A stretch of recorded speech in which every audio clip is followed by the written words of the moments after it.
بسم اللہ الرحمن الرحیم. جناب سید نجم الدین آغا صاحب، محترم قدرانی صاحب، معزز اراکین بلوچستان ہائی کورٹ بار، محترم خواتین و حضرات، السلام علیکم. میں آپ سب کا بہت مشکور ہوں کہ آپ نے ہمیں موقع دیا کہ یہاں پر بات کر سکیں. ہمارے کوئٹہ آنے کا صرف ایک مقصد تھا کہ یہاں کے حالات کو دیکھ سکیں، آپ سے مل سکیں، اور کم از کم آپ کو یہ احساس ہو کہ پاکستان کے دوسرے حصوں میں لوگ آج پریشان ہیں بلوچستان کے حالات کے حوالے سے. اس میں ہم سب سے ملے، ہم نے پولیٹیکل جماعتوں سے بھی ملے، سوشل ایکٹیوسٹ سے بھی، اسٹوڈنٹ سے بھی، ڈفرینٹ کمیونٹی سے بھی، اور بات سب کی وہی ہے جو آج پورے پاکستان کی بات ہے. شاید بلوچستان میں اس کی نوعیت کچھ زیادہ بڑھ گئی ہے. سامنے ہوٹل میں ہم ہیں، وہاں سے ہم آرمڈ گاڑی میں یہاں پر آئے ہیں. میرا خیال ہے اس سے بڑی دلیل بلوچستان کے حالات کی کوئی نہیں ہے کہ آپ شہر کے اندر بھی خطرہ ہے، سڑکیں بند ہیں. کسی بھی آپ ہائی کورٹ کے اندر آئیں، مسلح افراد کی ایک بڑی تعداد ہے، باہر بھی ہے اندر بھی ہے. یہ کیوں ہے؟ اصل مسئلہ یہ ہے، یہ خرابی کیسے پیدا ہوئی؟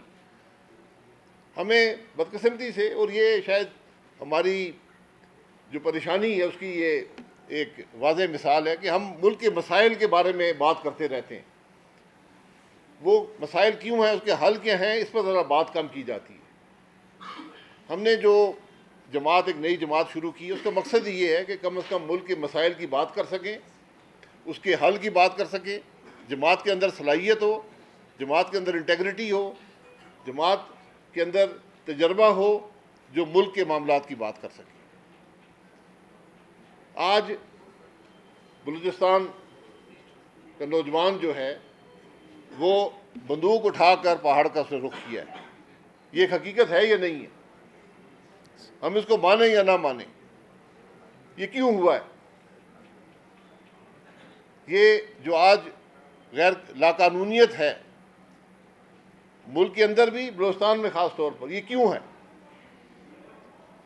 21ویں صدی میں اگر کوئی ٹرین اغوا ہو جاتی ہے،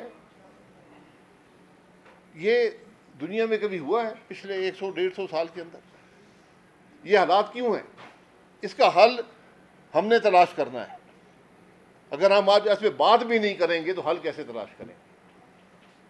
یہ میڈیا موجود ہے، یقین کریں کوئی چیز کسی خبر میں نہیں آئے گی، مجھے اس بات کا احساس ہے، لیکن ہمارا مقصد یہاں کوئی پولیٹیکل پوائنٹ سکورنگ نہیں ہے، کسی کے خلاف بات کرنا نہیں ہے. ہمیں پاکستان کے عوام کی بات کرنی ہے. آپ آخری ڈیفینڈرز ہوتے ہیں رائٹس کے، کانسٹیٹیوشنل رائٹس کے، فنڈامنٹل رائٹس کے. ہر رائٹ جو ہوتی ہے وہ آخر سپیریئر جوڈیشری میں آتی ہے، ہائی کورٹ میں آتی ہے، سپریم کورٹ میں آتی ہے. آج ہمارے ملک کے انصاف کے نظام کی حالت یہ ہے کہ آپ کا chief justice Pakistan constitutional petition نہیں سن سکتا. میں غلط کہہ رہا ہوں یا درست کہہ رہا ہوں؟ Chief justice Pakistan constitutional petition سننے کی اس کو اجازت نہیں ہے، ہمارا آئین نہیں دیتا جو ہم نے ترمیم کی ہے. تو کون سا انصاف ملک کے اندر رہ گیا؟ ہم انصاف کے نظام کی بات کرتے ہیں، کہاں پہ ہے وہ انصاف کا نظام؟ اس پر ہم بات بھی نہیں کر سکتے. چیپٹر 1 کانسٹیٹیوشن کا فنڈامنٹل رائٹس ہیں.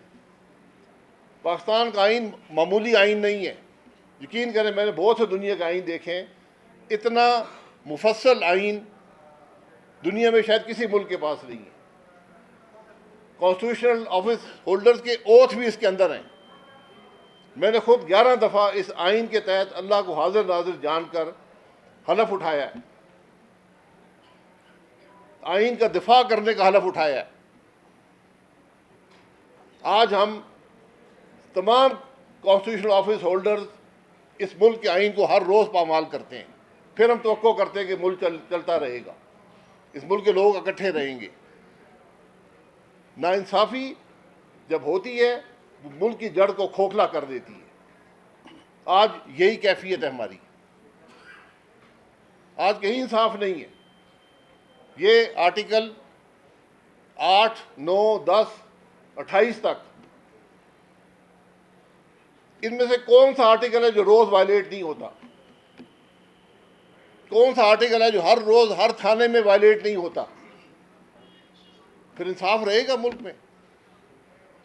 آج آپ کا نوجوان، جو بلوچستان کا نوجوان مایوسی کا اظہار کر رہا ہے، لیکن وہ اکیلا نہیں ہے، پنجاب کا نوجوان بھی مایوسی کا اظہار کر رہا ہے، اسی مایوسی کا۔ سندھ کا نوجوان بھی اسی مایوسی کا اظہار کر رہا ہے، خیبر پختونخوا کا نوجوان بھی اسی مایوسی کا اظہار کر رہا ہے، گلگت بلتستان آزاد کشمیر کے نوجوان بھی اسی مایوسی کا اظہار کر رہے ہیں۔ اس کی وجہ بہت ساری ہوں گی، لیکن ایک بنیادی وجہ ہے کہ ملک میں رول آف لا نہیں ہے۔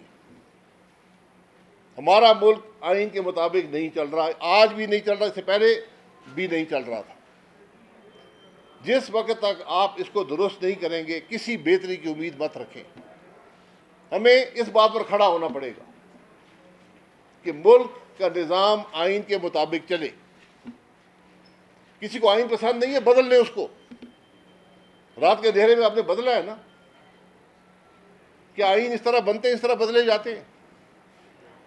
ایک ڈیبیٹ ہوتی ہے ملک کے اندر، سوسائٹی کے اندر، بار کاؤنسلز میں، بار ایسوسی ایشن میں، پھر وہ ایک بہتر قانون بنتا ہے۔ مائنز اینڈ منرلز ایکٹ، مجھ سے لوگ پوچھتے ہیں مائنز اینڈ منرلز ایکٹ آپ نے پڑھا ہے؟